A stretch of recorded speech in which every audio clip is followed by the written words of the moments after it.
আসসালামু আলাইকুম, welcome to asthma kitchen. মজার ও দুর্দান্ত আরেকটি রেসিপি লয়ে আবারও এলাম আপনাদের মাঝে।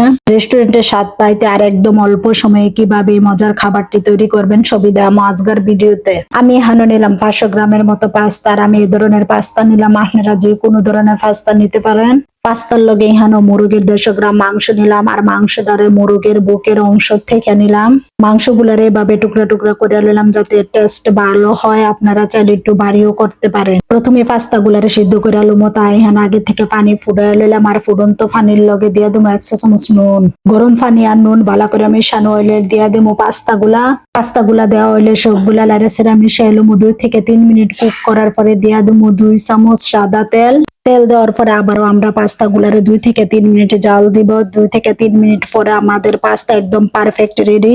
এখন আমরা একটা ছাঁকনির মাধ্যমে পাস্তা গুলারে তুললাম, আর পাস্তা গুলারে একটা থালার মধ্যে ছড়ায় সেটা রাখবো যাতে একটা লগে আর একটা না লাগে। পাস্তার যে সিদ্ধ পানি এটা আমরা অবশ্যই ফালাবো না, এটা আমাদের পরে কাজে লাগবো। নাকি করার মধ্যে দিয়ে দেবো 10 থেকে 12 স্পুনের মতো সাদা তেল। তেল গরম হলে দিয়ে দেবো মুরগের মাংসগুলা। সাথে দিব 1 চামচ রসুন কুচি, 1-1.5 মিনিট ভাজালুমো। 1-1.5 মিনিট পরে দিয়ে দেবো 1/2 চামচ লবণ, 1/2 চামচ গোলমরিচের গুঁড়া। আবারও 1 থেকে 2 মিনিট ভাজালুমো। লগে দিয়ে দেবো 2 চামচের মতো সয়া সস দিয়ে আবারও 3 থেকে 4 মিনিট ভালো করে ভাজালুমো।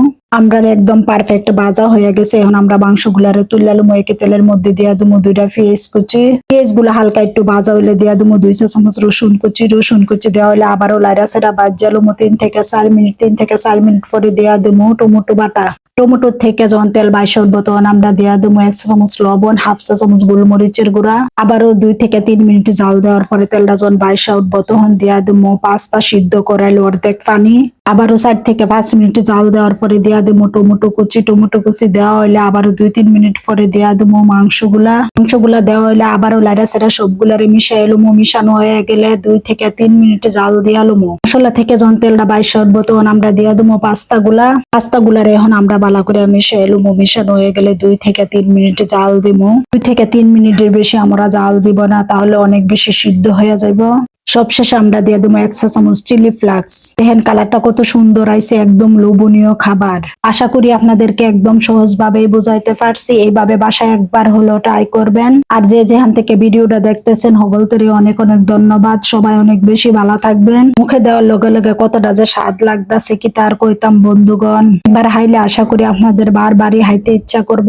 আরো নিত্য নতুন ভিডিও দেখানোর লেগে অবশ্যই সাথে থাকবেন। সবাই অনেক বেশি ভালো থাকবেন। আজকে এই পর্যন্ত, আল্লাহ হাফেজ।